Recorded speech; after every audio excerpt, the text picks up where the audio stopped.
We just learned how to navigate throughout our application using the link component and the history property that we get from React Router DOM. Now, how would we actually go about setting up our menu item so that it allows us to navigate to different pages? More specifically, we want to use our hats menu item to navigate to our new hats page. Well, one of the caveats of using those properties that we get from route, which is the match, the history, and the location property, is that we actually only get access to them from the first component that gets passed into our route. So even though directory and menu item are children of our homepage component, only our homepage component gets access to the history prop that we need, because it's the homepage component that we're passing into route. So route only passes it one child in, which is its child, so our homepage. One solution we could do is we could pass these props down into our directory. We could pass the history into our directory, and then we can pass that history from our directory down into our menu item. This.props.history.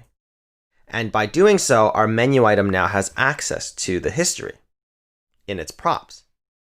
The problem with doing it this way is that this is actually a bad pattern called prop tunneling, because we're tunneling these props multiple children deep in order to get them to the component that needs them.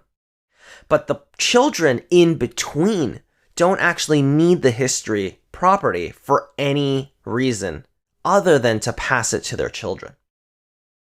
Now, luckily, there's a solution that React Router DOM provides us that allows us to not have to do this.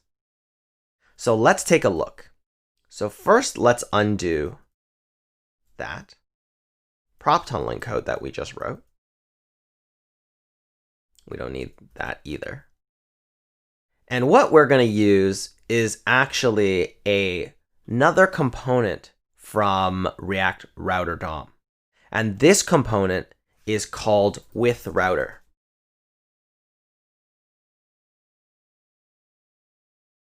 Now, what withRouter is it's a higher order component. And a higher order component is essentially a function that takes a component as an argument and returns you a modified component. So just like how our menu item is a function that takes props and renders out a component, a higher order component is a function that takes any component and modifies it in some way and then returns you that new modified component. So it's kind of like a function that gives you back a powered up component. In this case, we're powering up our menu item component to have access to those things related to our router. So what we would do is we just pass our, not history. We just pass our menu item component into this withRouter. And withRouter will then return us back with the same name of this menu item, right? Whatever it is that we're exporting by default, it will return us back a super powered menu item component with access now to those location, match, and history props that we need access to. So by wrapping now, we now have access to history. And what we want to do with history is we want to wrap our whole div item so that on click, we're going to push history.push to some URL. Now, how do we do this? Well, what we want to be able to do is have these URL IDs almost be dynamically generated as well.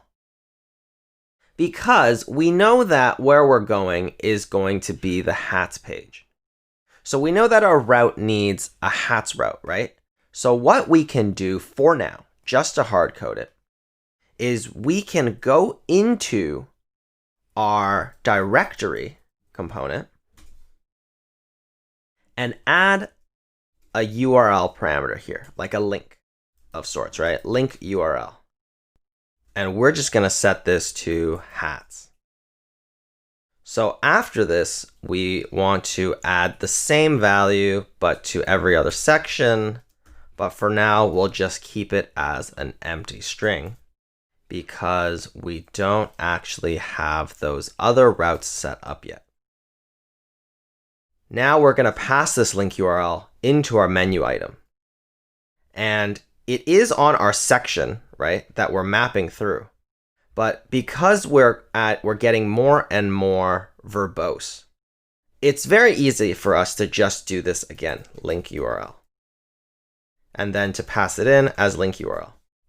But you'll notice that these keys that we're destructuring off are essentially equivalent to the exact same property name that we're also passing in to our menu item. So there's actually a little ES6 trick we can do by spreading the rest of these values together that we don't need for key, because ID, we're not actually passing in as ID. We can remove that and then set the rest of them as section props or other section props. And now we can spread those values in like this. And this is equivalent to us writing out what we did before. By spreading these values through, we're saying that every other key value pair we want to pass in where the key of title goes to the value of men's. So this is equivalent to us having done that. And now in our menu item, we will have access to the link URL, which we now want to push. However, we also don't know in our menu item where in our directory we will be. So what we can do is we can take the match as well. And just like in our demonstration earlier, we can do match.url into link URL. And now if we save this, we should see if we click our hats page, it navigates us to our hats page. And if we were to change our URL at any point, our component is still fully aware and functional because it knows that it's just going to base where it's been matched up to and then append the URL. And with that, we have some basic navigation setup inside of our menu item component. So now, with this in mind, let's commit our code. So let's see what we have to commit. So we have to now update our menu items to navigate with router HOC. Now we're going to explore this concept of higher order component further a little later when we write our own. But for now, just remember, our higher order component is just a function that takes another component as an argument, transforms it into another component, and returns that transformed component out of itself. So we'll definitely explore that further. But for now, just think about it simply like that. So let's git push origin master our code, and let's move on to the next lesson.